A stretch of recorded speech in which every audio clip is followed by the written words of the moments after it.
Thank you for joining me for another video. And friends, this week's Parsha is Parashat Ekev.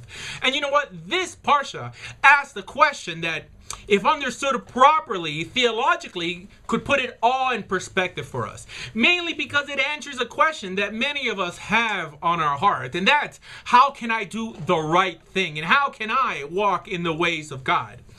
This Parsha begins, my friends, with the words that, if you pay attention to these laws and are careful to follow them, then the Lord your God will keep his covenant of love with you. And you're probably thinking that pasuk from the outset doesn't sound too impressive. But friends, if you stop and analyze it for a second, you'll realize that the Torah here is laying down all that the Almighty requires for us to believe in one statement. And this concept is one that is not only echoed throughout this whole Parsha, but is mentioned continuously throughout the Torah. And you'd actually be surprised on how so many miss it. In the sense that instead of reading it and understanding it from right here, many would rather just take the word of some rabbi, which may sometimes lead you down the wrong path. And we see this nowadays in the Jewish hybrid movement. How many have people claiming that, hey, I'm atheist and I'm Jewish, I'm Christian and I'm Jewish, that I'm even a Buddhist and I'm Jewish. My friends, it's very clear here that only if we keep Torah does he keep his covenant with us. Because that's what the word Jewish really means. It really means only someone who's in the covenant. But anyways, let's analyze this verse so we're clear on what it's trying to tell us. First, it states that if you pay attention to these laws and are careful to follow them, then the Lord your God will keep his covenant of love with you. And what are these laws? Easy. Clearly, the laws within the 5 books. And again, it states that through the keeping of these commands will we remain in the covenant. And friends, the reason this is so important to clarify is that many nowadays really don't know what they believe or why they believe it in the first place. Because actually, when someone says that they believe in Torah nowadays, what do they really mean? And what do they really believe in? The 5 books and what else? And then someone will mention the sages, but what does that mean? And what's a sage? And what do we mean when we say a sage? Every rabbi or any book that comes along and claims some sort of divine inspiration? Because honestly, that is how it's understood in the majority of the Jewish world today. And friends, without a clear explanation of what we believe and what the Torah sanctions as belief, we completely nullify the integrity of this book.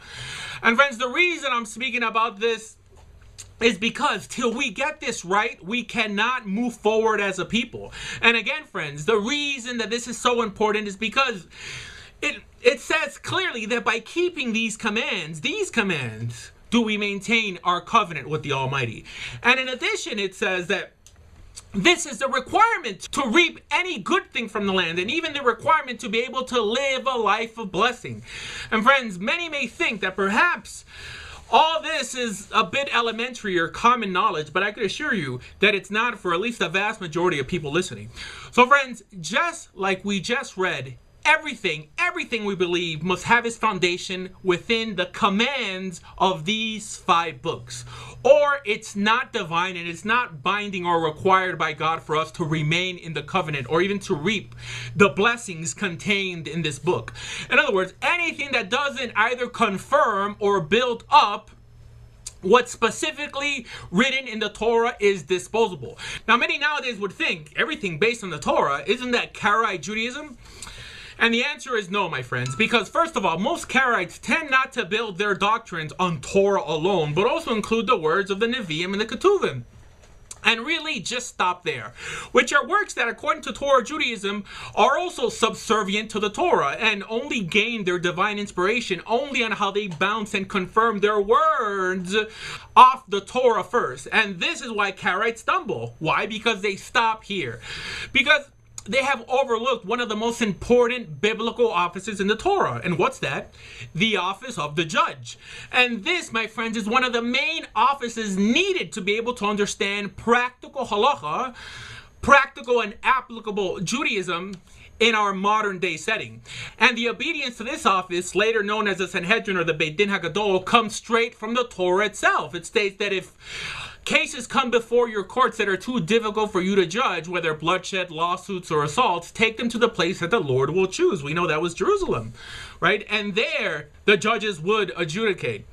And friends, there are many more pasukim that deal with this court of 70 plus 1. So now, this opens a whole new door. In other words, now we know that when it mentions as a requirement to obey his commandments, that bundled within those commandments also includes the command to heed the instructions of the judges. In other words, the rulings of the Sanhedrin.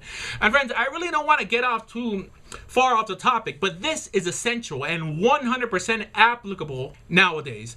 And again, regarding the rulings of the Sanhedrin, where can we find those rulings? Well, friends, they could be found in the Mishnah, the Sifra, the Sifri, the Mechilta, in both the Jerusalem Talmud and the Babylonian Talmud. And it's not every word in these works, but like I said, only the final rulings of the Great Court.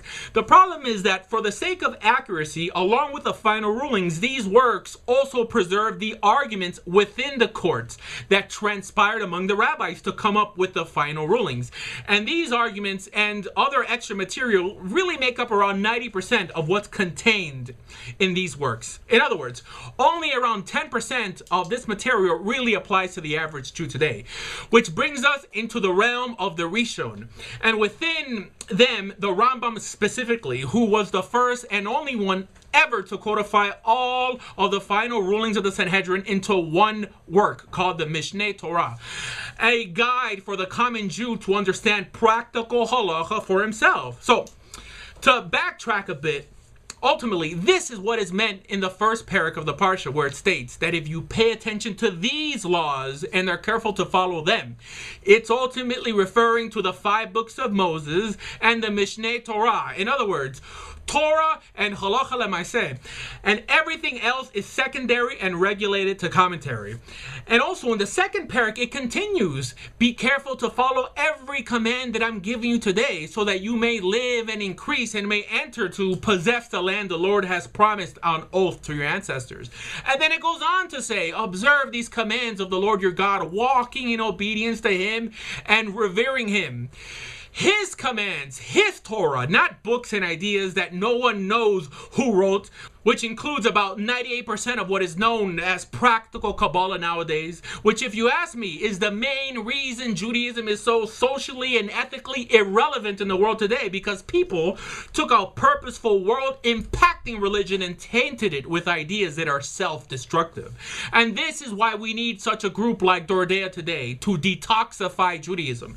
And then, friends, the Parsha goes on to mention the 3 cardinal sins of the Jewish people. The 3 sins that if we overlook, as it states in Shemot, that Hashem himself will destroy us. And that's the mistreatment of the widow, the orphan, and the convert. A concept hardly ever mentioned nowadays, especially with the way we see converts and potential converts mistreated publicly. And if you think about it, this trio is a perfect depiction of the Jewish destiny, because it encompasses our future, our present, and our past. How? Because a widow depicts the past. She is now an image of what she once was, alone and powerless to fend for herself, which is analogous to how far the Hebrews fell from stature and now surprisingly raised themselves back up.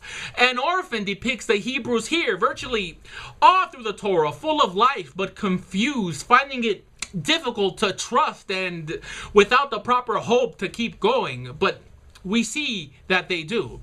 And strangers, my friends, depicts our future by the new adherents like Yitro that will attach themselves to Israel because of what the Almighty did for us in Egypt and for what the Almighty is about to do here before they enter the Promised Land. And friends, if you're hearing me today and you also want to become part of Israel, please visit doordea.com or bejewish.org.